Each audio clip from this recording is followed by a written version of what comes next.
grew. Laat ek vir julle daar lees. Ja, jy kan nog nie. Ja, dis dit. Dis jy verskoon wat ek nou gaan sê. En as jy van die sagter oortuiging is dit nou die tyd om verby te skraal. Maar voor jy voortgaan. Okay, ek weet nie presies wat ek voortoe sê wys nie. Ja, nie wys actually bewysstukke. Hulle sal sien daar onder is 'n hofstuk. Dit was bewysstukke in die saak wat sy destyds teen Hannes Lotter gewen het. So hierdie goed is reeds deur 'n hof geverifieer en aanvaar as bewysstukke. So Hannes kan nie later kom en sê dis nou sommer goedjies wat ons self uitgedink het nie. Right, gaan voort, skies nog. Okay. Hy sê okay en ja, julle moet nou maar verskoon, ek gaan dit lees soos dit is. Maar daar is een fokker in die lewe met wie ek 'n onafwendbare afspraak het vir 'n lang naweek.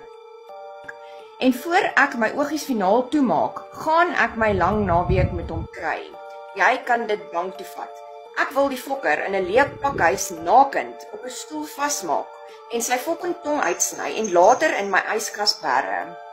Dan wil ek met 'n oksie asteleen, 'n blou torch, sy ledemate een vir een afbrand. Goed, dis wat daar staan. Okay, en die datum daarvan, julle sal dit sien op die hofchap is 2021. Dis meer as 'n jaar of 20 jaar voor die volgende saak wat hulle ons laat arresteer het. Okay, dan die opvolgende enetjie laat ek lottering met skalk wil doen.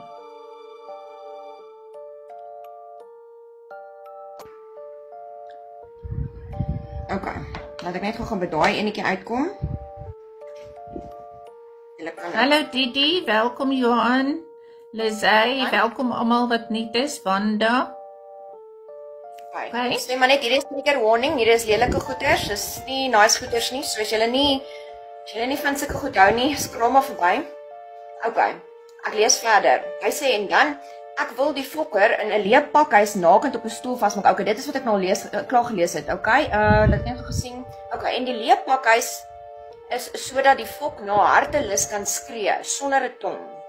Die rede waarom ek sy ledemate wil afbrand is om te verhoed dat hy homself uitbloei. As al sy ledemate afgebrand is, wil ek sy hart deur sy pens uitsny en vir hom voer terwyl hy nog lewe. Ek het 'n lang naweek nodig.